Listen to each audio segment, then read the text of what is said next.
जी अस्सलाम वालेकुम रहमतुल्लाहि व बरकातुहू।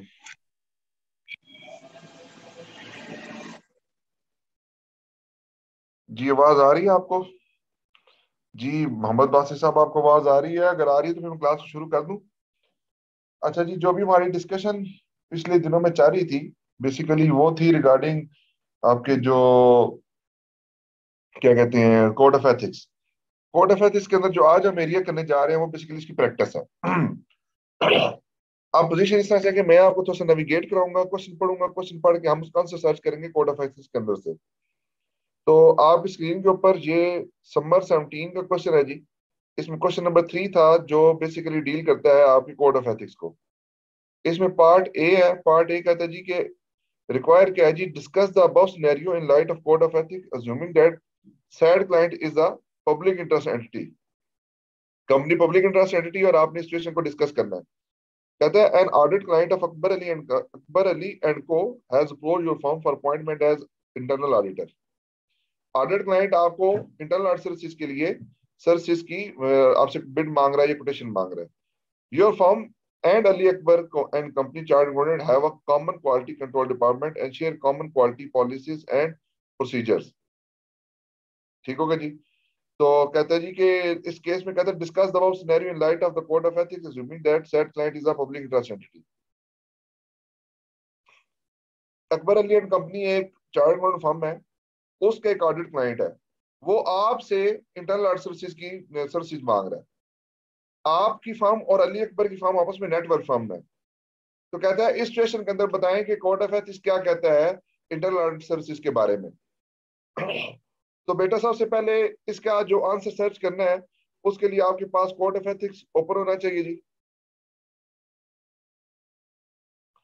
कोड ऑफ एथिक्स आपके पास ओपन करके इसमें देखें जी कि आपकी जो टेबल ऑफ कंटेंट में जाएंगे। टेबल ऑफ कंटेंट में आपकी आ जाती है जी, ये देखिए 600 के अंदर approving for approving of non insurance services to an audit client. इसके अंदर ये आपकी आगे इंटरनल ऑडिट सर्विसेज। ठीक होगा जी। अब इस इंटरनल ऑडिट सर्विसेज के ऊपर हम आगे 600 के अंदर जी, 600 के अंदर सबसे पहले तो आपने जाना जी किसके ऊपर, पब्लिक इंटरेस्ट एंटिटी के ऊपर। तो पब्लिक इंटरेस्ट एंटिटी के ऊपर आपका 605.5 है जी, जो सेक्शन डील करता है। इसमें क्या कहता है, फर्म और नेटवर्क फर्म। अब देखें उस केस में क्या था कि जो अकबर अली एंड को चार्टर्ड अकाउंटेंट्स हैं उनका जो ऑडिट क्लाइंट है और जो हम है आपस में क्या है, आपस में हम नेटवर्क फर्म है। देखें ना जरा एक जरा सिचुएशन बना लेते हैं इसकी।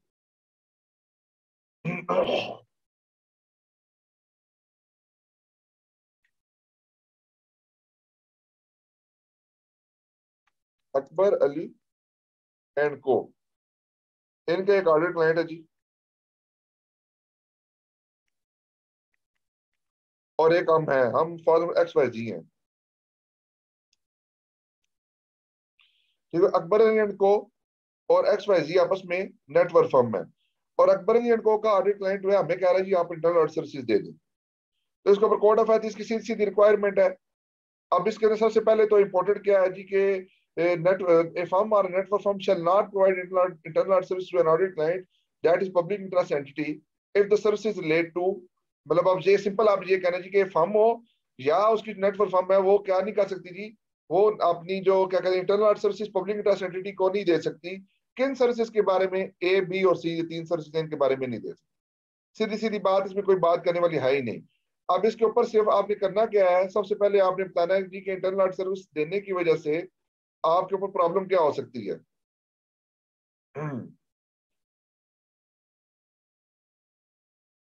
अब जरा क्वेश्चन की रिक्वायरमेंट दोबारा आ जाएगी। Discuss the above scenario in light of the code of ethics assuming that the said client is a public interest entity। तो आप कहेंगे जी पब्लिक इंटरेस्ट एंटिटी को सर्विसेज नहीं दी जा सकती। क्यों नहीं दी जा सकती? क्योंकि उसके अंदर कुछ थ्रेट्स होते हैं। तो थ्रेट्स आपके किधर लिखे हैं जी, यहाँ पे लिखा हुआ है जी। कौन कौन से थ्रेट्स होते हैं जी? सेल्फ रिव्यू थ्रेट होता है जी आपका। कहते हैं जी आप अगर सर्विस देंगे तो सेल्फ इंटरेस्ट थ्रेट क्रिएट हो जाता है। उसकी सिग्निफिकेंस आप कहाँ से लिखेंगे जी?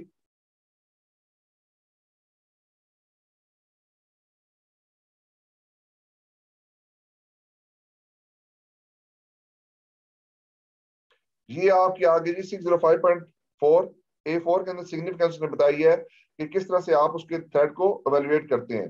और ये audit client that public interest entity है, ये वो सर्विसेज हैं जो आप अपने पब्लिक इंटरेस्ट एंटिटी कंपनी को ऑडिट सर्विसेज नहीं दे सकते।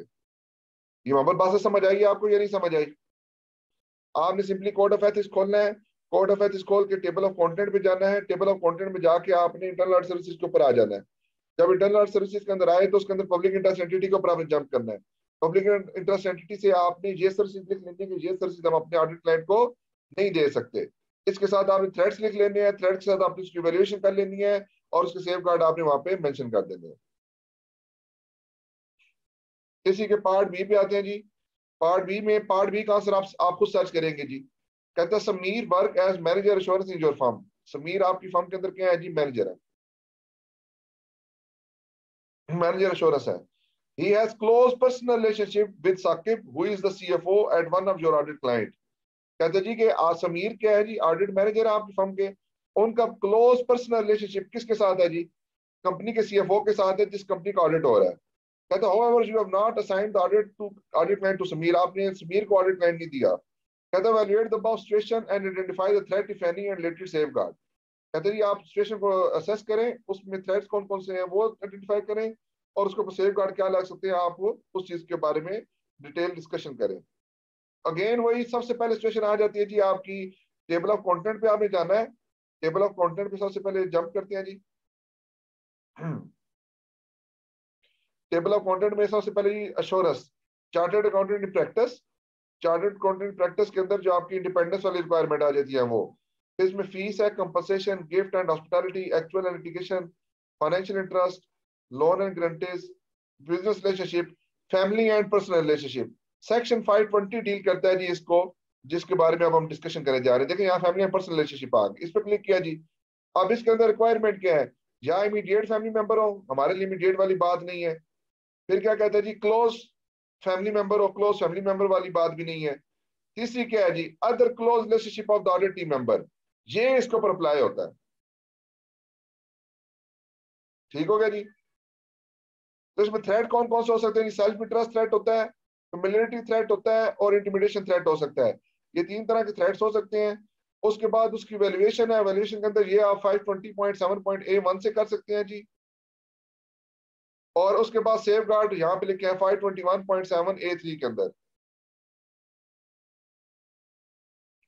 देखें सीधा सीधा आंसर होता है, आपने कुछ भी नहीं करना होता, you just have to get certain information और उसकी बेसिस के ऊपर आपने क्या करना है जी? आपने बेसिकली अपना जो आंसर को प्लान करके लिख देना वहां पे। जी मोहम्मद पास से समझ आया या नहीं समझ आया?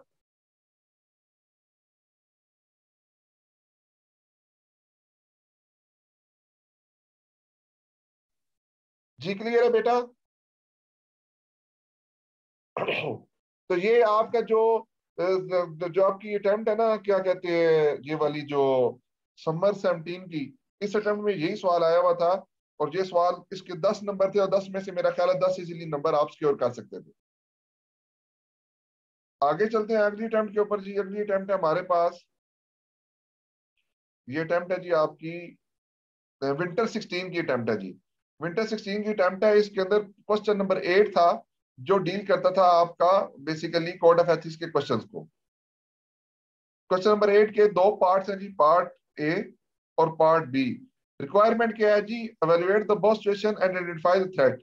आपने क्या करना है? थ्रेट्स को आइडेंटिफाई करना है एंड रिलेटेड सेफ गार्ड, और उसके सेफ गार्ड्स को भी आपने एक्सप्लेन करना है जी।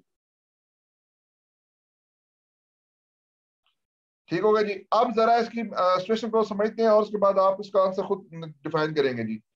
कहते हैं पार्ट ए में कहते हैं annual audit of Kamran limited for the year ending 31 December 2016 is due to commence in few weeks. Jamal has been an audit team member for 11 years.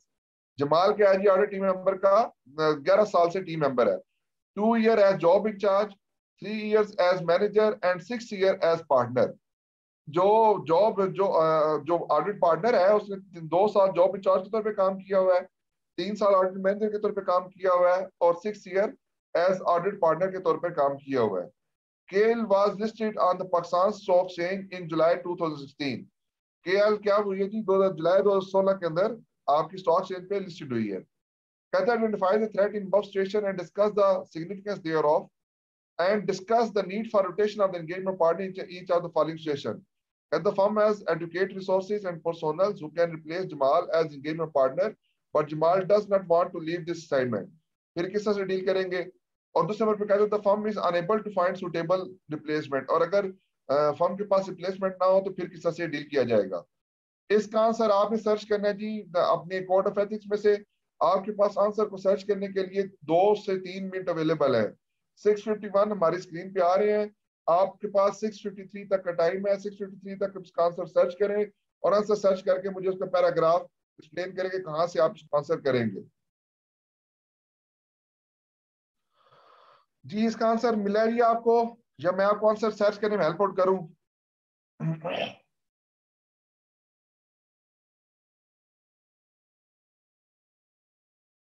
Ji answer search करने में help out करूं या answer search कर रहे हैं आप लोग?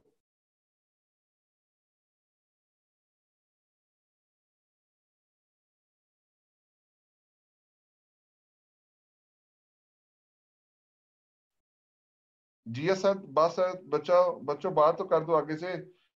अगर आप लोग आंसर सर्च कर रहे हैं and you want more time तो कोई इशू नहीं, आप टाइम ले ले। लेकिन अगर आपको नहीं आंसर मिल रहा तो मैं आपको आंसर सर्च करने में हेल्प आउट कर देता हूँ। अगेन सबसे पहले जो हमारा टारगेट होता है वो टेबल ऑफ कंटेंट होते हैं जी। टेबल ऑफ कंटेंट पे आप जंप करते हैं। टेबल ऑफ कंटेंट में देखें जी, आप सबसे पहले वही बात है कि चार्टर्ड अकाउंटेंट प्रैक्टिस की बात हो रही है और इंडिपेंडेंस के सेक्शन की बात हो रही है। तो इसके अंदर जो सबसे इंपॉर्टेंट सेक्शन है वो सेक्शन 540 है, long association of personnel including partner rotation with N audit client. सीधा सीधा आप जब ओपन करते हैं तो आपके सामने रिक्वायरमेंट आ जाती है जी। तो इसके ऊपर आप क्लिक करेंगे, यानी कि इस रेलिवेंट सेक्शन पे आप जाएंगे, वहां पे जाके देखेंगे अगर कंपनी लिस्टेड हो तो फिर क्या रिक्वायरमेंट होती है। ठीक है, audit client that are public interest entities. ठीक हो गया जी। कहता है जी कि सबसे पहले आपने थ्रेड्स बताने हैं। तो थ्रेड्स बताने के लिए शुरू वाले पैराग्राफ आपको ओके होते हैं, वहां से आप बता सकते हैं जी कि when an individual involve in audit engagement over a long period of time familiarity self interest thread might be created. ये 2 तरह के थ्रेड क्रिएटेड होते हैं। डन हो गया जी। अब उसके बाद अगली बात आती है कि कंपनी लिस्टेड हुई है ड्यूरिंग द पीरियड। इसके लिए आर 540.8 है जी। If the audit client become a public interest entity, a firm shall take into account the length of time an individual has served the audit client as key audit partner। तो की audit partner के अंदर 3 role होते हैं जी। आपका engagement partner होता है, engagement quality control reviewer होता है, और अदर एंगेजमेंट पार्टनर के तौर पर आपके जो पार्टनर होते हैं वो की एंगेजमेंट की ऑडिट पार्टनर के तौर पे आते हैं। उन्हीं का टाइम पीरियड वहां पे कंसीडर होता है। कहते हैं before the client become public interest entity in determining the timing of for the rotation, if the individual has served the audit client as a key audit partner for a period of 5 cumulative years or less, when the client become public interest entity, the number of years the individual may continue to serve the client in that capacity before rotation of the engagement is 7 years less the number of years already served। यानी यहाँ पे 5 साल से ऊपर थे। अब इसके अंदर क्या कहते हैं, as an exception to the paragraph 540.5, if the individual has served the audit client as key audit partner for a period of 6 or more cumulative years, when the client become public interest entity, the individual may continue to serve in the capacity with the concurrence of those charged with governance for maximum of 2 additional years before rotating of the engagement। इस case में क्या है, इस case में 6 साल वाली requirement है। जब कंपनी लिस्टेड हुई है उस वक्त कंपनी के 6 इयर्स उस वक्त उसके एज की एंगेजमेंट पार्टनर 6 ईयर कंप्लीट हो चुके थे। तो यहाँ पे क्या रिक्वायरमेंट है कि 2 फर्दर ईयर वो काम कर सकता है, लेकिन उसके लिए उसको क्या चाहिए, कंकरेंस ऑफ दो चार्जेस गवर्नेंस चाहिए। अब अगर यहाँ पे बात आती है कि अगर कंपनी के पास कोई अल्टरनेटिव सूटेबल ऑप्शन अवेलेबल है तो 2 साल के बाद उसको रोटेट कर देना चाहिए। और अगर कंपनी के पास कोई फर्म के पास कोई सूटेबल ऑप्शन अवेलेबल नहीं है तो फिर उसके पास रेजिग्नेशन करने के अलावा कोई और चारा अवेलेबल नहीं होता। ठीक हो गया जी, बात समझ आ गई है?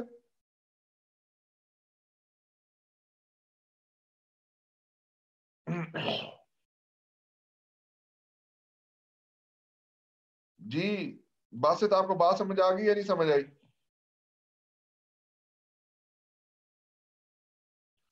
फिर पार्ट बी पे आ जाए जी। पार्ट बी क्या कहते हैं, जो firm has received request from a listed client to assess the quality of the internal audit function. आपने क्या करना है, असेस करनी है quality of the internal function, assess करना है and give recommendation as regard involving improving the structure of internal audit department and the quality of its staff, evaluate the situation and identify the threat if any and let it safeguard। आपने threat identify करना है और उसके regarding आपने safe guards को explain करना है जी। Same वही सिचुएशन है जी, इंटरनल ऑडिट वाली है। इंटरनल ऑडिट के अंदर जाएंगे, वो सर्विसेज के अंदर जाएंगे, वहां पे जाके बता देंगे कि ये थ्रेट्स इंक्लूडेड होते हैं जी, और ये थ्रेट को मिटिगेट नहीं किया जा सकता कि ये 3 तरह की सर्विसेज हो। That's enough for 3 number question. तो मेरा नहीं ख्याल इसको दोबारा बताने की जरूरत है, ये सेम वही दोबारा वही उसी के ऊपर कॉपी पेस्ट करने वाली बात है जो हमने पहले डिस्कस किया था जी। आगे चलते हैं जी। आगे आपके पास क्वेश्चन है, ये आपका बनता है जी, कौन सी अटेम्प्ट है? ये अटेम्प्ट है जी विंटर 17 की। विंटर 17 में अगेन 15 नंबर का क्वेश्चन आया हुआ था, 10 नंबर का एक पार्ट था और 5 नंबर का उसका एक पार्ट था। क्वेश्चन नंबर 6 है जी। क्वेश्चन नंबर 6 की रीडिंग करते हैं रिक्वायरमेंट को शुरू करके। कहता है discuss the category of threats. आपने थ्रेट्स कौन कौन से वो बताने हैं, and advise the possible course of action that में बी फॉलोड, और उसके साथ आपने कौन सा कोर्स ऑफ एक्शन लगा सकते हैं और आपने इसको डिस्कस करना है। इसमें 2 सिचुएशन है, सिचुएशन ए है और सिचुएशन बी है। इन दोनों को पढ़ने से पहले क्वेश्चन का ऊपर जो बॉडी होती है वो पढ़ लेते हैं। You are the quality control partner of Lotus and company chartered accountants. You have been assigned additional responsibility of assessment of risk associated with the firm's client. At the present, the following matter are under your consideration. Clean Limited (CL) has failed to pay the fee for review of its half-yearly accounts for the 6th month ending 30th June 2017. आपके client है clean limited जो अपने audit फी नहीं पे कर पाया, किसकी? Review engagement की, जो 6 मंथली थी। The issue was discussed with the management in the planning meeting for the audit of the year ending 31st December 2017. ये issue हमने मैनेजमेंट के साथ डिस्कस भी कर लिया है। The management has assured that the amount would be paid in about 30 days. Management ने assurance दिया है कि जो अमाउंट है 30 दिन के अंदर पे कर दी जाएगी। During the discussion, the audit manager was also informed that CL has been facing liquidity issue and it has closed 2 of its plants. The management has also requested for a reduction in the audit fee for the year ending 31st December 2018 because of decline in volume of the business. Further, the management has requested the firm to consider some relief as regard audit fee for the current year. 10 number का सवाल था जी, इसमें 2 major situation मौजूद है। एक situation ये है कि आप अपनी ऑडिट फी को कट कर सकते हैं, रिड्यूस कर सकते हैं या नहीं कर सकते, और दूसरी सिचुएशन है इसके अंदर कि अगर कोई ऑडिट फी ओवर ड्यू हो तो उसको आप किस तरह से डील करेंगे। अब इसके लिए सेम सिंपल सी सिचुएशन है जी। आप सबसे पहले टेबल ऑफ कंटेंट पे जाते हैं। टेबल ऑफ कंटेंट पे जाके आप पहले देखते हैं कि आपने कहाँ से आंसर करना है। टेबल ऑफ कंटेंट पे गए जी। टेबल ऑफ कंटेंट में सेक्शन 410 है। 410 डील करता है फीस के बारे में। अब इसके अलावा फीस की डिस्कशन और कहाँ पे हो सकती है जी? फीस की डिस्कशन हो सकती है आपकी जो क्या कहते हैं 330 है, यानी कि जो प्रैक्टिस के अंदर चार्ट हो रहा है उनके अंदर भी। अब ये यहाँ से भी आंसर हो सकता है, यहाँ से भी हो सकता है। अब सवाल ये बनता है कि हमारी जो सिचुएशन है इसमें एक अंडर कटिंग की बात हो रही है और दूसरी बात हो रही है ओवर ड्यू फीस की, तो इन दोनों को किस तरह से डील करना हम दोनों जगह पे जाके देख लेते हैं। पहले सेक्शन 410 में चलते हैं। 410 के अंदर जाते हैं और 410 के अंदर पहला है जी आपका requirement of applicable material fee relative size के हिसाब से।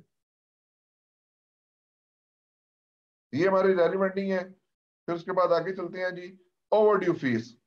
ओवरड्यू फीस आपकी ये आ गई है जी। ये सेक्शन 410.7 A1 से लेकर 410.8 तक, यहाँ से आप ओवरड्यू फी के बारे में लिख सकते हैं कि ओवरड्यू फी के बारे में क्या किस तरह से डील करना चाहिए, किस तरह से डील करेंगे। तो ओवरड्यू फीस तो हमें सेक्शन 410 में मिल गया है। तो क्या आपको यहाँ पे कहीं पे अंडर कटिंग वाली बात नजर आ रही है? मुझे तो यहाँ पे कोई नजर नहीं आ रही है कि कहीं पे अंडर कटिंग की बात हुई है। तो अंडर कटिंग के लिए दोबारा हम टेबल ऑफ कंटेंट पे जाते हैं। टेबल ऑफ कंटेंट में जाके हम देखते हैं कि कहाँ से हम बात करेंगे जी। टेबल ऑफ कंटेंट में हम गए, पार्ट 3 में गए। पार्ट 3 के अंदर आपकी fees under the type of remuneration की बात हो रही थी सेक्शन 330 के अंदर। इस पे क्लिक करेंगे, इस पे जाएंगे, यहाँ पे अंडर कटिंग की बात करता है। और अंडर कटिंग के लिए लेवल ऑफ फीस के अंदर ये बात करता है जी, आपको कहते जी R330.4 है जी। When entering into negotiation regarding the professional services a charge accounting practice may quote fee whatever fee it deemed to be appropriate with the nature and services to be rendered. However, in such case, chartered accounting practice should be careful not to quote fees lower than the charge by the chartered accounting practice previously carrying out the audit, unless scope and quantum of the work materially differ from the scope and quantum of the work carried out by the previous auditor, as it could be called undercutting. तो undercutting allowed होती है अगर आपकी scope और volume of the work कम हो जाए। तो ये देखें बेटा, सेक्शन 4R4 330.4 है, यहाँ से आंसर होगा। और सेक्शन 410 में से आंसर होगा। 410 के अंदर सब सेक्शन 7 है, वहां से आप इसके बारे में आंसर कर सकते हैं। अगेन वही बात है जी, थ्रेड्स के लिए आपके पास सिंपली शुरू वाले जो सेक्शन होते हैं वहां पे थ्रेड्स के बारे में उसने एक्सप्लेन किया होता है। सेल्फ इंटरेस्ट थ्रेड क्रिएट हो सकता है इसकी वजह से, और उसको डील किस तरह से करना है उसकी रिक्वायरमेंट आपको यहाँ पे उसने बता दी है। आई होप सो आपको ये भी क्लियर होगी होगी बात। दोबारा आपकी स्क्रीन पे मैं ओपन करता हूँ जी। स्क्रीन के ऊपर आपके सामने क्वेश्चन मौजूद है। क्वेश्चन नंबर 6 का पार्ट ए और पार्ट बी है। पार्ट ए डील करता है दो सिचुएशन के बारे में। इसमें एक अंडर कटिंग की बात हो रही है और दूसरी बात हो रही है इसके अंदर आपके जो क्या कहते हैं ओवरड्यू फीस की। ओवरड्यू फीस के लिए आपने सेक्शन 410 में से आंसर करना है, जिसको मैंने भी आपको टेबल ऑफ कंटेंट में से मैप करवाया है। और जो आपकी कंटेंजेंट फी है इसको आपने सेक्शन 330 में से जाके डील करना है। सेक्शन 330 जो चार्ज अकाउंट प्रैक्टिस के बारे में है। आई होप सो आपको ये क्लियर हो गया है जी। आगे पार्ट बी पे चलते हैं जी। पार्ट बी पे कहता है जी, during the review of working paper of Daffodil Limited, the engagement manager came to know that large consignment of import of raw material is stuck within the custom authorities. On his query, he was informed that DL clearing agent was unable to resolve the matter. However, no DL has approached another custom clearing agent for clearing the said consignment, and the matter with the custom authorities would be resolved shortly. DL has agreed to pay 1.4% of the value of consignment to the clearing agent. A junior member of the team has informed the engagement manager that clearing agent appointed by DL is brother of the ordered senior. अब that situation में क्या risk हो सकते हैं, किस तरह से आपने थ्रेट कौन से यहाँ पे हो सकते हैं और आपने उनको किस तरह से डील करना है, इसका आंसर सर्च करें जी जरा। एक ऑडिट क्लाइंट है जी आपका डैफोडिल लिमिटेड। उस क्लाइंट के जो कंसाइनमेंट है वो फंसी पड़ी है मटेरियल की कस्टम अथॉरिटी के पास। उनको कोई बंदा वो कंसाइनमेंट निकलवा के नहीं दे पा रहा। अभी एक एग्रीमेंट हुआ है एक बंदे के साथ, उसने 1.4% कमीशन मांगी है। जिस बंदे के साथ एग्रीमेंट हुआ है वो ऑडिट टीम मेंबर का भाई है, जो वहां से जाके गुड्स को क्लियर करवा के देगा। यानी कि यहाँ पे कोई एक बिजनेस रिलेशनशिप नजर आ रहा है, business relationship with audit client नजर आ रहा है। तो कोड ऑफ एथिक्स में बिजनेस रिलेशनशिप के बारे में देखते हैं जी, कोई डिस्कशन हुई है या नहीं हुई। कोड ऑफ एथिक्स में गए, सेक्शन 4A में जाना है जी, क्योंकि 4A में ये बातें होती हैं जी। इसके अंदर आपके पास बिजनेस रिलेशनशिप के ऊपर सेक्शन 520 है। तो बिजनेस रिलेशनशिप पे क्लिक करें जी। बिजनेस रिलेशनशिप के अंदर क्लिक करके आप यहां से इसका आंसर को प्लान कर सकते हैं जी।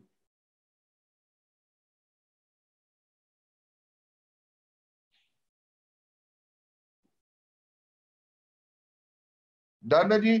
तो ये इसका पार्ट बी भी आप इसका सेक्शन 520 से आंसर कर सकते हैं। इसका इसलिए आपको आंसर मिल जाएगा जी।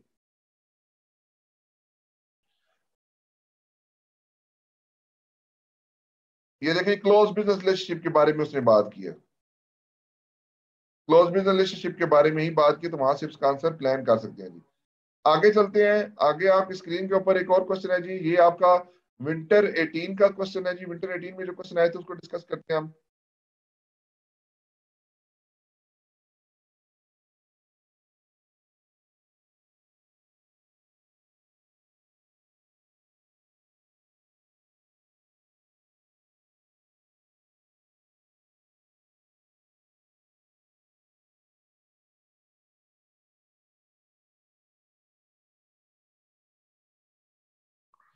इसका क्वेश्चन नंबर 7 है जी मेरा ख्याल है।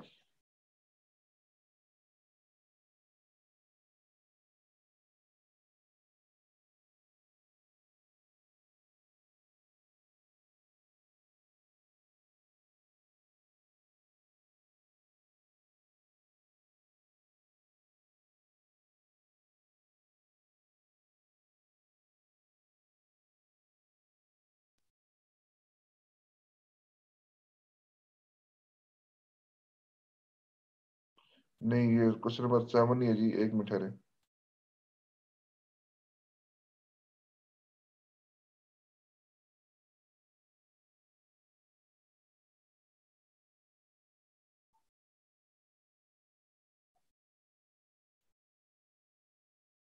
हाँ जी, क्वेश्चन नंबर 5 है जी। क्वेश्चन नंबर 5 के अंदर दो पार्ट है जी। क्वेश्चन नंबर 5 पे चलते हैं जी। क्वेश्चन नंबर 5 के पार्ट ए और पार्ट बी है। ये कोड ऑफ एथिक्स के बारे में डिस्कशन करता है जी। क्वेश्चन नंबर 5 ए के अंदर कहता है being the quality control partner advice whether the audit of the BPL could be accepted by the firm. Also discuss the relevant threats if any. तो क्या कहते हैं, you are the quality control partner in firm of chartered accountants. Your firm has been approached by Beta Private Limited for appointment as auditor for the year ending 30 June 2019. ठीक है जी, आप क्या है जी, आपकी फर्म जो है बीटा, जो firm has been approached by Beta limited for appointment auditor of the year ending 30 June 2019. Beta limited के ऑडिटर की आपको आई है जी offer. Your firm was also hired by BPL for valuation of investments in an unlisted company on August 2018. आपने इस company को valuation services दी गई है पहले. The valuation engagement held concluded in September 2018 and the amount of investment is material to BPL financial statement. तो कहते हैं जी कि आप क्या इस तरह का क्लाइंट को ऑडिट की सर्विसेज दे सकते हैं. इस केस में क्या है, वाइस वर्सा है. इस केस में पहले आप वैल्यूएशन सर्विसेज दे रहे थे, अब आप ऑडिट की सर्विसेज देना देना चाह रहे हैं. तो अब इसको डील करें, किस तरह से डील करेंगे जी आप. अगेन वही सेम सिचुएशन चलेगी जी. सेम सिचुएशन क्या चलेगी, सबसे पहले आप जाएंगे टेबल ऑफ कंटेंट पे. टेबल ऑफ कंटेंट में जाके आप सबसे पहले सर्च करेंगे कि आपकी provision of non insurance services है. आप provision of non insurance services to audit client है, इसके अंदर आपकी कौन सी सर्विस है जी, वैल्यूएशन सर्विसेज. आप वैल्यूएशन सर्विसेज पे चले गए. वैल्यूएशन सर्विसेज के अंदर जाके आप इसको पढ़ें और इसका आंसर को सर्च करें जी जरा. इसका आंसर सर्च करें जी जरा इसके अंदर जाके.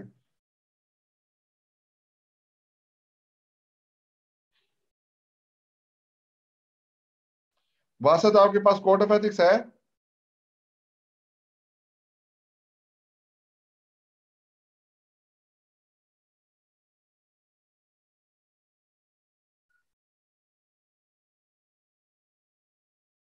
बेटा तो ओपन करके जरा मुझे बताएं कि इसका आंसर क्या करेंगे. देखें सिचुएशन थोड़ी सी डिफरेंट है. सिचुएशन इस तरह से है कि पहले आप क्लाइंट का क्या करके दे रहे थे जी, पहले आपने वैल्यूएशन सर्विसेज प्रोवाइड करके दी हैं और अब जो है क्लाइंट ने आपको अप्रोच किया है ऑडिट करने के लिए. तो कोड ऑफ एथिक्स में कौन सी बात लिखी है जिसके साथ आप इसको मैच कर सकते हैं. कोड ऑफ एथिक्स मुताबिक क्या आपने इसका आंसर करना है. यहाँ पे जो बात कर रहे हैं, providing valuation services to an audit client might create self review और एडवोकेसी थ्रेट. इस केस में आप ऑडिट क्लाइंट को वैल्यूएशन सर्विसेज दे रहे हैं. अब यानी कि ऑडिट क्लाइंट को वैल्यूएशन सर्विसेज नहीं दे सकते, लेकिन ये कोड में कहीं नहीं लिखा हुआ कि जिस कंपनी को आपने वैल्यूएशन सर्विसेज दे दी हो उसको आप ऑडिट नहीं करके दे सकते. देखना, आप जरा बात को समझने की कोशिश करें. जहां पे क्या लिखा हुआ है जी, providing valuation services to an audit client might create a self review और एडवोकेसी थ्रेट. हम बात कर रहे हैं कि क्लाइंट को पहले हमने वैल्यूएशन सर्विसेज दी थी, अब ऑडिट सर्विसेज दी है. यहाँ पे वाइस वर्सा है. यहाँ पे ये कहता है कि अगर आप किसी क्लाइंट को ऑडिट करते हैं तो आप उसको वैल्यूएशन सर्विसेज नहीं दे सकते. लेकिन ये कहीं नहीं लिखा हुआ कोड के अंदर कि अगर आप क्लाइंट को वैल्यूएशन सर्विसेज दे रहे हैं तो आप उसको ऑडिट नहीं करके दे सकते. ऑडिट करके दे सकते हैं, लेकिन थ्रेट भी बनेंगे. थ्रेट कौन से होंगे, थ्रेट यही होंगे जो यहाँ पे लिखे हुए. जरा इसके सोल्यूशन पे आते हैं जी. सोल्यूशन के अंदर इसके चलते हैं, मैं आपको दिखाता हूँ. कहता है under the code of ethics the firm could not have accept valuation services had the valuation services been requested after the appointment as auditor. However, since the valuation services were provided prior to appointment as auditor, the audit engagement could be accepted. Third कौन से हो सकते हैं, ये self review thread would be created because the amount is material to the financial statement, is highly subjective and is included in the financial statement period which the firm will subsequently audit. तो इसके same safe guard वही होंगे जो इसके अंदर आप code of ethics के अंदर लिखे हुए हैं. सेफ गार्ड आप सेम यही उठा सकते हैं जी. ये देखें, ये सेफ गार्ड आप यहाँ से उठा सकते हैं. थ्रेड्स आप यहीं से उठा सकते हैं और बीच में बॉडी आपने थोड़ी सी चेंज करनी है, बाकी इसमें कोई चीज नहीं है. तो आई होप सो कि आपको ये समझ आ गया होगा जी. पार्ट बी क्या कहता है जी, you are the statutory audit of two listed companies Alpha Limited and Gamma Limited. Both companies are in conflict with each other and involved in two major litigation.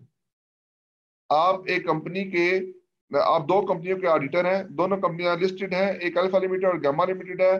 दोनों कंपनियों का आपस में कंफ्लिक्ट चल रहा है और उन कंफ्लिक्ट की वजह से वो दोनों पार्टी लिटिगेशन के अंदर है. कहते हैं identify the threat involved in about situation and also suggest the related safeguard. कहते हैं इस सिचुएशन के अंदर आप डिस्कस करें कौन कौन से आपको थ्रेट्स लग रहे हैं और किस तरह से आप उसको सेफगार्ड डिजाइन कर सकते हैं जी. इसके लिए आपके पास 7:15 का टाइम है. 3 मिनट के अंदर अंदर बस मुझे इसका आंसर सर्च करके आप बताएं. मैं अभी म्यूट करने लगा हूँ, 3 मिनट के बाद मैं ऑन करूंगा.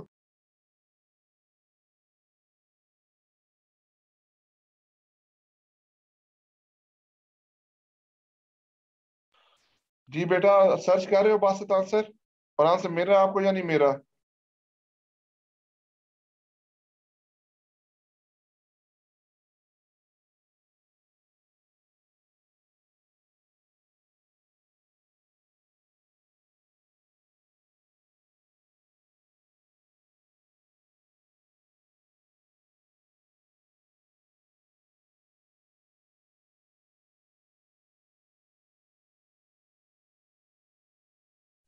जी बिल्कुल ठीक है जी।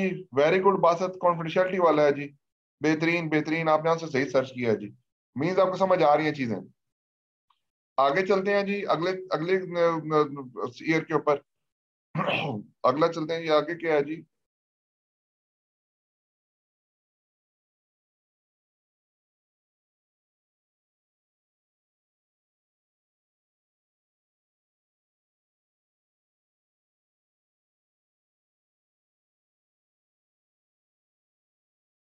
ये है जी क्वेश्चन नंबर 4। 8 नंबर का क्वेश्चन है जी, ये पढ़ते हैं जरा। Alpha textile limited is the long standing listed audit mate of your audit firm. Haris has been audit engagement partner of ATL for last 5 years. The firm is considering to appoint Munir as ATL engagement partner and Haris either ATL quality control review partner or other client relationship partner. In light of the listed companies Code of Corporate Governance Regulation 2017 and ICAP Code of Ethics, discuss the validity of Haris appointment either as quality control partner or client relationship partner. 8 number का सवाल है जी। जी आपके सामने screen आ रही है? आप screen आ रही है आपके सामने? क्वेश्चन नंबर 4 है जी, अल्फा टेक्सटाइल लिमिटेड का जी। इसके अंदर आपने कोड ऑफ कॉर्पोरेट गवर्नेंस से आंसर करना है और कोड ऑफ एथिक्स में से आंसर करना है। ये बेटा आप खुद ही आंसर करेंगे इसका। अगेन मैं आपको इसका बताऊंगा, आपने आंसर सर्च करके मुझे बताना है जी। Alpha textile limited is a long standing listed audit client of your firm. Alpha Limited क्या है जी? लिस्टेड कंपनी है। लिस्टेड कंपनी पर कोड ऑफ कॉर्पोरेट गवर्नेंस भी लगता है। Haris has been the audit partner of ATL for the last 5 year. Haris क्या है जी? हारिस पिछले 5 सालों से उस कंपनी का क्या है जी? एंगेजमेंट पार्टनर है।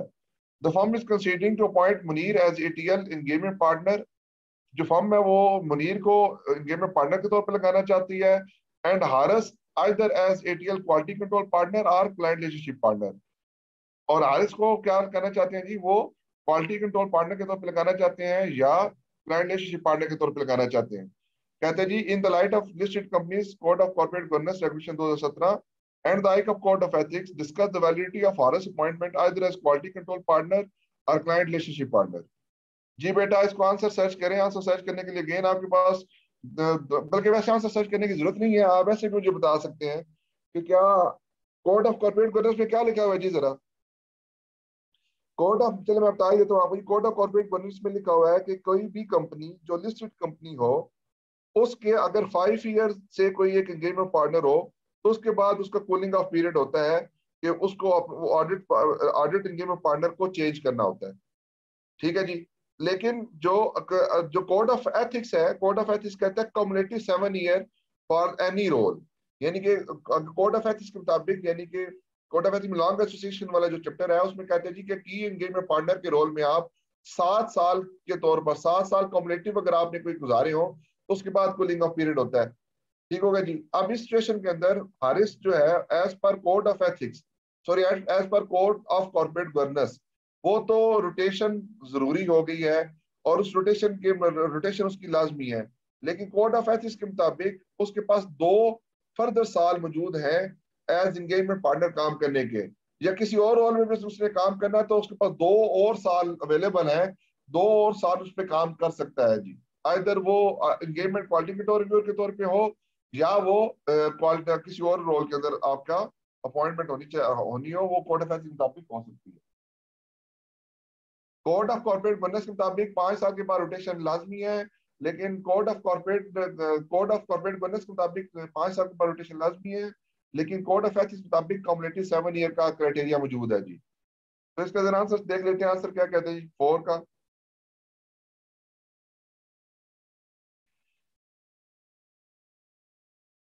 क्वेश्चन नंबर 4 में कहते हैं जी, code of ethics require that an individual shall not be a key audit partner for more than 7 years unless the law prescribes shorter period. Since Pakistani law, that is Code of Corporate Governance, require rotation of engagement partner after 5 years, the requirement of Pakistani law will be applicable. Code of Ethics also requires that after such time that you shall not be member of the engagement team or key or partner for period. ये basically वो cooling of period की बात कर रहा है जी। ठीक हो गया जी। ये जो आंसर है ना, ये थोड़ा सा पुराना है, पुराने कोड के मुताबिक आंसर है, नए कोड के मुताबिक 5 साल का रोटेशन कूलिंग ऑफ पीरियड है जी। ठीक हो गया जी। तो यहाँ पे बेसिकली आप सिंपली वही तरीका रखेंगे, कोड ऑफ एथिक्स के जो लॉन्ग एसोसिएशन वाला एरिया है रिगार्डिंग लिस्टेड कंपनीज वो आपके सामने होना चाहिए, और कोड ऑफ कॉर्पोरेट गवर्नेंस की रिक्वायरमेंट आपके सामने होनी चाहिए। तो उसकी बेसिस के ऊपर आप इसका आंसर प्लान कर सकते हैं जी। समझ आ गया जी।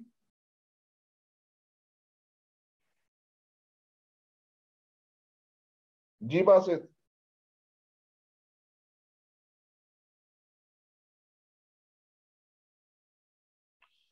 तो ये भी क्लियर हो गया जी। इससे आगे हम चलते हैं, अगले एरिया पे चलते हैं जी, अगले साल के ऊपर। ये अगला है जी आपके सामने विंटर 2020 का क्वेश्चन था जी। विंटर 2020 के अंदर हम देखते हैं कौन सा कोड ऑफ एथिक्स का क्वेश्चन आया होगा।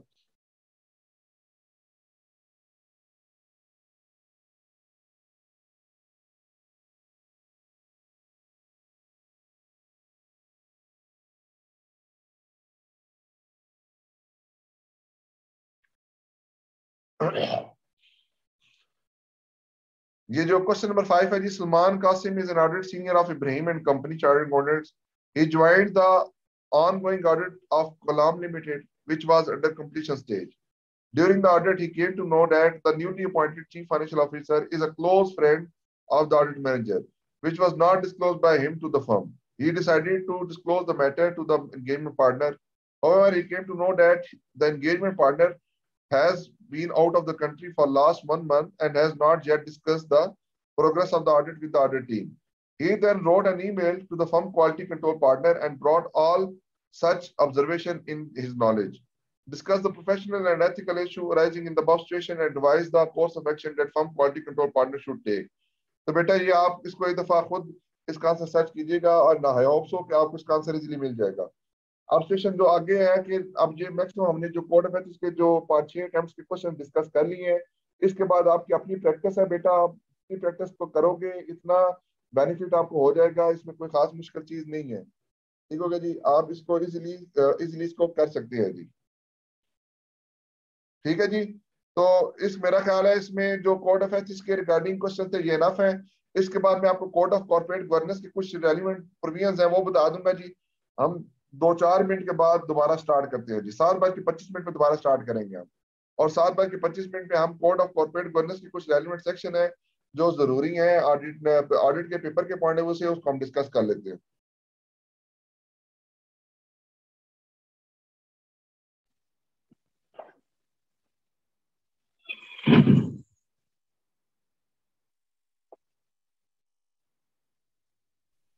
जी अच्छा, बात आगे चलते हैं। आगे हम बेसिकली जो अभी आखिरी जो एरिया हम डिस्कस करने जा रहे हैं, बेसिकली कल फिर एक और क्लास होगी, लेकिन अभी मैं एक छोटा सा फाइनली एक टच देने लगा हूँ आखिरी एरिया को, वो है कोड ऑफ कॉर्पोरेट गवर्नेंस को। Code of corporate governance company law का सिलेबस में भी इंक्लूडेड है।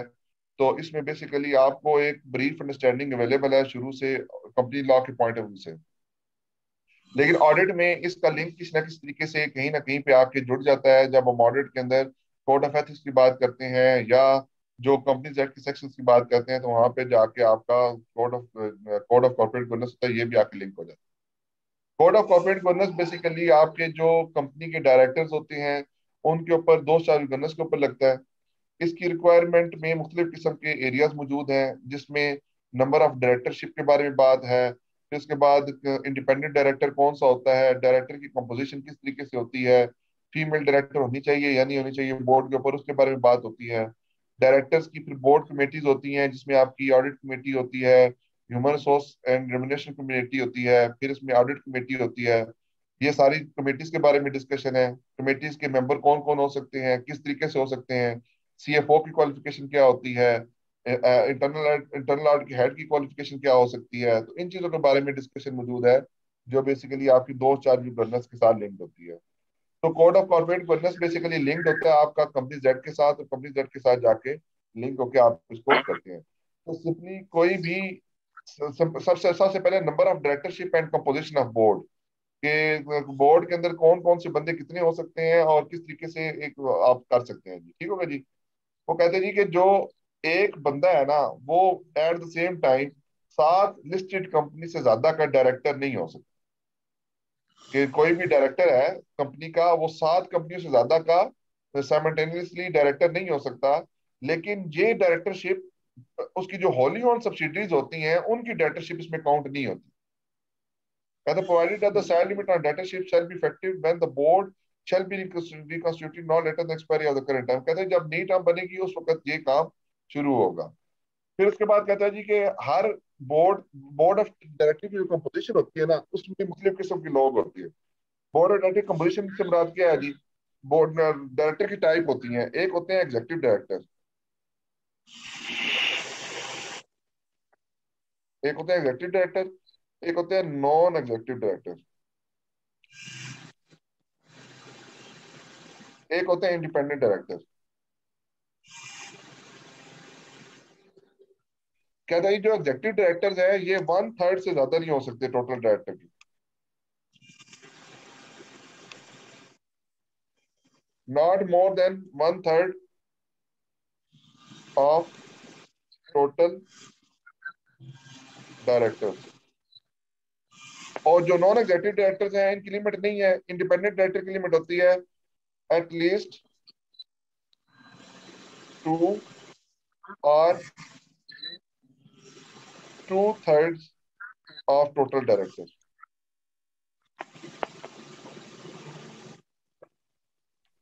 Which ever is high. ठीक हो गया जी। और आपकी कंपोजिशन के अंदर फीमेल डायरेक्टर एक होनी चाहिए, एटलीस्ट वन। एटलीस्ट वन क्या होनी चाहिए जी आपकी? फीमेल डायरेक्टर होनी चाहिए। और 2 या 2/3 ऑफ टोटल डायरेक्टर आपकी क्या होनी चाहिए? इंडिपेंडेंट डायरेक्टर होने चाहिए। यानी कि आप अगर किसी कंपनी के एग्जीक्यूटिव डायरेक्टर की बात करेंगे तो 1/3 ऑफ द टोटल डायरेक्टर हो सकते हैं मैक्सिमम। इंडिपेंडेंट डायरेक्टर के लिए एटलीस्ट 2 है या 2/3, विच एवर इज हाई वो। और फीमेल डायरेक्टर एक होनी चाहिए। नॉन एग्जीक्यूटिव डायरेक्टर के ऊपर कोई वो नहीं है, बार नहीं है जी। ठीक होगा जी। इसमें मैं आपको ये पढ़ा भी देता हूँ जी आपको। ये कहते हैं जी इंडिपेंडेंट डायरेक्टर के लिए एटलीस्ट 2 है या 1/3 है जी। सॉरी 1/3 है जी, 2/3 नहीं है, 1/3 है। एटलीस्ट 2 और 1/3 विच एवर इज हाई। और उसके बाद क्या है जी कि फीमेल डायरेक्टर एक होनी चाहिए, ये सेक्शन सब सेक्शन 5(7) के अंदर है जी। और एग्जीक्यूटिव डायरेक्टर के ऊपर क्या है जी? Mandatory director executive including chief executive officer shall not be more than 1/3 of the board. ये वो जो एग्जीक्यूटिव डायरेक्टर है ये 1/3 से ज्यादा नहीं हो सकते टोटल डायरेक्टर। ये डायरेक्टर की कंपोजिशन हो गई। यानी कि अगर किसी भी बोर्ड को कंपोजिशन करनी है तो एग्जीक्यूटिव डायरेक्टर 1/3 होने चाहिए at least maximum. Non executive director के ऊपर नो लिमिट है जी, कोई लिमिट नहीं है। और इंडिपेंडेंट डायरेक्टर कितने हैं जी? एटलीस्ट 2 और 1/3 विच एवर इज हाई। और फीमेल डायरेक्टर एटलीस्ट 1 होनी चाहिए। ये कंपोजिशन ऑफ बोर्ड है जी जो आपको फॉलो करनी पड़ती है। फिर उसके बाद बोर्ड की कमेटीज होती हैं जी। बोर्ड कमेटी में एक आपकी आती है जी ऑडिट कमेटी, फिर आपकी आती है HR and remuneration committee.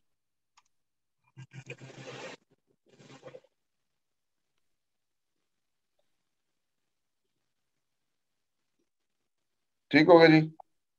Audit committee की कंपोजिशन है, ऑडिट कमेटी के अंदर कौन कौन बंदे होंगे, HR रेम्युनरेशन कमेटी में कौन कौन बंदे होंगे, इनके बारे में डिस्कशन है जी। ठीक होगा जी। इसकी जरा डिस्कशन कर लेते हैं।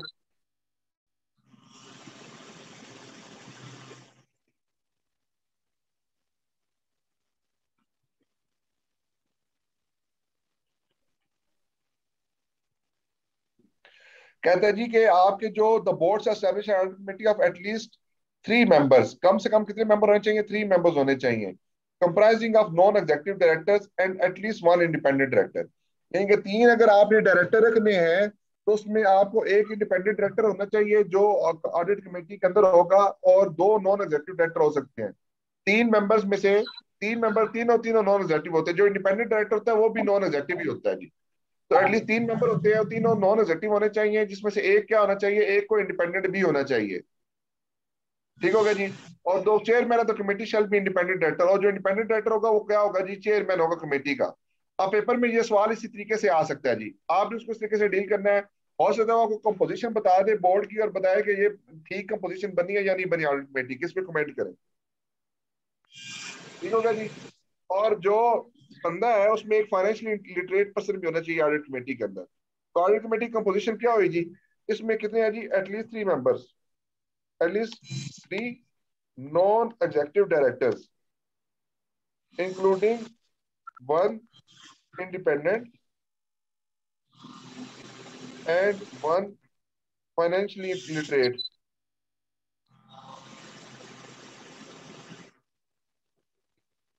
एक क्या होगा जी आपका उसमें, एक आपका इंडिपेंडेंट होना चाहिए और एक आपका फाइनेंशियली लिटरेट होना चाहिए, लेकिन टोटल मिनिमम तीन बंदे होने चाहिए, तीनों नॉन एग्जीक्यूटिव होंगे जी। ठीक होगा जी, ये क्लियर है जी बात आपको।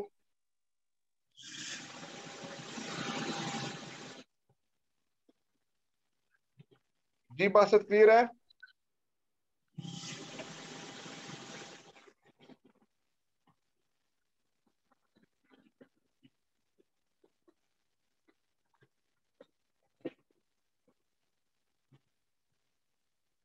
और इनकी मीटिंग होती है जी क्वार्टरली, हर हर क्वार्टर में कम से कम इनकी एक मीटिंग जरूरी है जी। फिर उसके बाद HR एंड रिम्यूनरेशन कमेटी है जी। HR एंड रिम्यूनरेशन कमेटी पे चलते हैं जी। कहते हैं human source and remuneration committee, there shall be a human source and remuneration committee of at least three members. इसमें भी कितने हैं, तीन मेंबर्स होने चाहिए, comprising of majority of non executive director. कहते हैं जी इसमें मेजॉरिटी किसकी होनी चाहिए जी, नॉन एग्जीक्यूटिव डायरेक्टर की होनी चाहिए। Of home at least one member shall be independent director, उसमें से एक डायरेक्टर क्या होना चाहिए जी, इंडिपेंडेंट डायरेक्टर होना चाहिए। ठीक है, तो chairman of the committee shall be independent director and chief executive officer may be included in member of the committee. यानी कि देखें यहाँ पे बड़ी इंपॉर्टेंट बात समझने वाली है, क्या chief executive officer audit committee का मेंबर हो सकता है।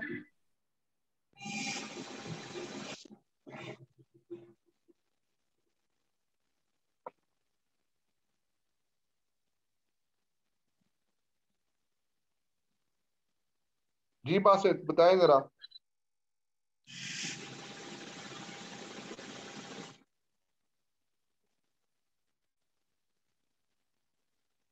जी बासित बताएं, chief executive officer audit committee का मेंबर हो सकता है या नहीं हो सकता जी।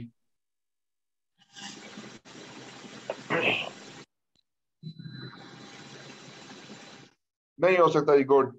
और आगे चलें तो ह्यूमन रिसोर्स कमेटी, क्या ह्यूमन रिसोर्स कमेटी में हो सकता है, ह्यूमन रिसोर्स कमेटी में जरूर हो सकता है जी। लेकिन मेजोरिटी किसकी होनी चाहिए, नॉन एग्जीक्यूटिव डायरेक्टर की होनी चाहिए। एक कंपोजिशन यहाँ पे जरूरी है, ये आपको पता होनी चाहिए। फिर उसके बाद एक डायरेक्टर ओरिएंटेशन प्रोग्राम होता है जी, वो मैं आपको दिखा देता हूँ जी। सॉरी, पहले दे लें qualification of internal auditor.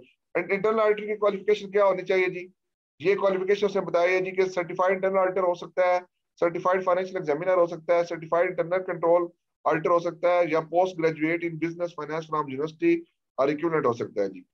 He or she has at least 7 years of managerial experience in field of audit and accounts in managing financial or corporate affairs function of the company and has a suitable degree from university in Pakistan or abroad or equivalent। ठीक होगा जी। अब देखें तीन चीजें हैं, 3 साल का experience होना चाहिए अगर institute of chartered accountant of Pakistan या institute of cost management account of Pakistan का मेंबर हो तो।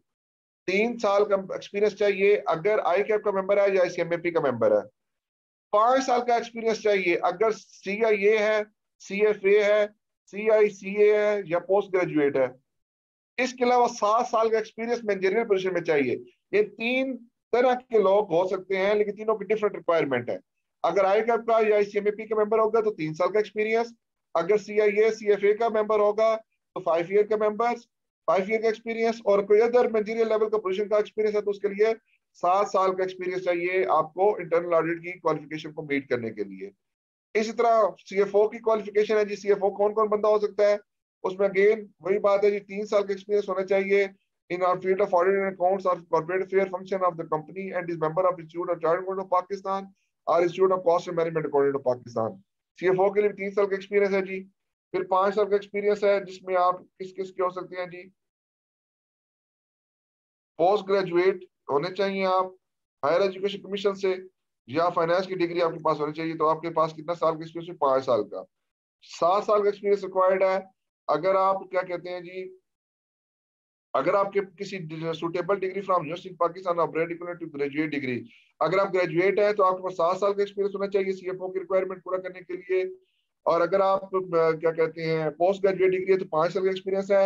और अगर आप आई कैप के या सीएमएपी के मेंबर है तो 3 साल का आपके पास एक्सपीरियंस होना जरूरी है। और इसमें एक्सेप्शन जीआईजी provided that existing CFOs of listed company having at least 15 year of experience on the same position in a listed company be exempted from the qualification criteria above। कहते हैं जी कि ये ऊपर वाले क्वालिफिकेशन क्राइटेरिया है उन companies के लिए एप्लीकेबल नहीं है जो लिस्टेड कंपनीज हैं और उनके जो सीएफओ है उनके पास 15 साल का एक्सपीरियंस है जिस दिन को ये कोड एप्लीकेबल हुआ था, तो उसके ऊपर ये क्वालिफिकेशन क्राइटेरिया नहीं लगता।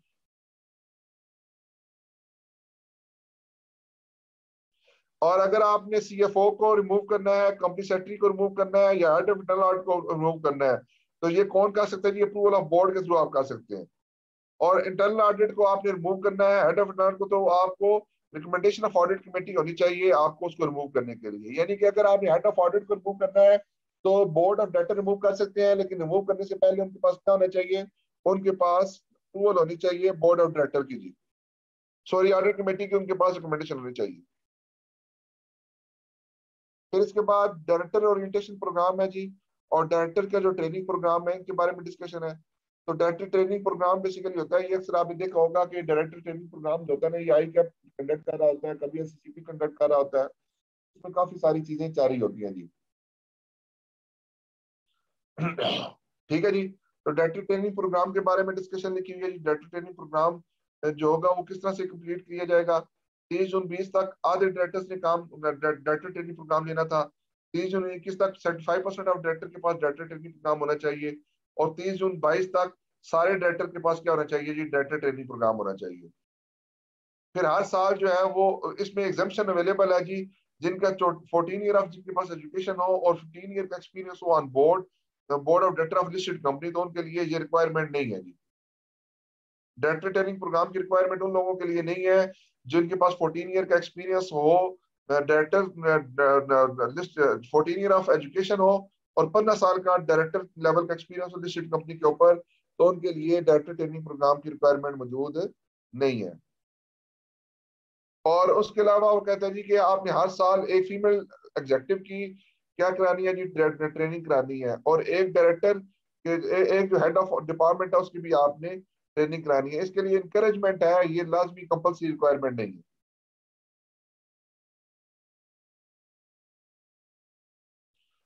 फिर डायरेक्टर की रेमुनरेशन वाला सेक्शन है, इसको एक दफा देख लीजिएगा, ये इंपॉर्टेंट है जी। और इसके अलावा जो ऑडिटर की अपॉइंटमेंट के बारे में सेक्शन है नीचे, वो मैं आपको दिखा देता हूँ जी। 5 साल वाली जो बात करता है वो देख लें एक दफा।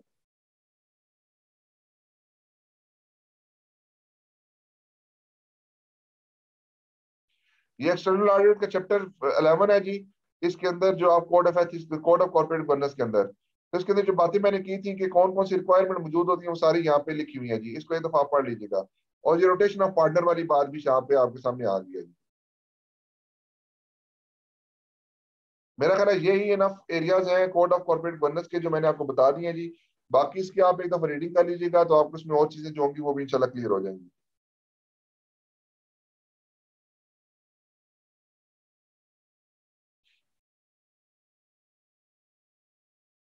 डन हो गया जी। मेरा ख्याल है आज के दिन के लिए इतना नफ है। पीछे कुछ स्पेसिफिक एरियाज रह गए हैं वो मैं आपको बता देता हूँ, जिसमें आपका मेजर एरिया मौजूद है जी। एंटी मनी लॉन्ड्रिंग वाला एरिया, इसको डिस्कस करना हमने। एंटी मनी लॉन्ड्रिंग के बाद हमने IS QC 1 है, इसको डिस्कस करना है। ISR 220 है, इसके बारे में छोटी सी डिस्कशन हो जाएगी। फिर हमारे जो अकाउंटिंग की TRs है, अकाउंटिंग की कुछ TRs है वो डिस्कस करनी है।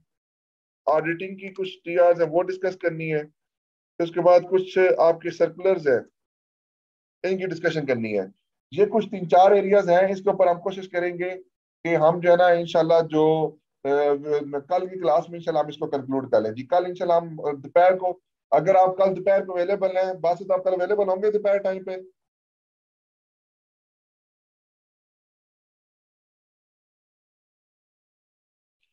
कल कल हम इसको इंशाल्लाह सेकंड टाइम पे जो है ना 3-4 बजे इसके ऊपर क्लास कर लेंगे।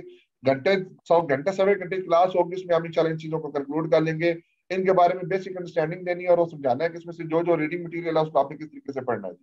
वही तो आप पढ़ लीजिएगा तो इंशाल्लाह हमारा सिलेबस कंक्लूड हो जाएगा। मेरा ख्याल है आज के दिन के लिए इतना इनफ है जी। मिलते हैं इंशाल्लाह अगली क्लास में, तब तक के लिए अल्लाह हाफिज।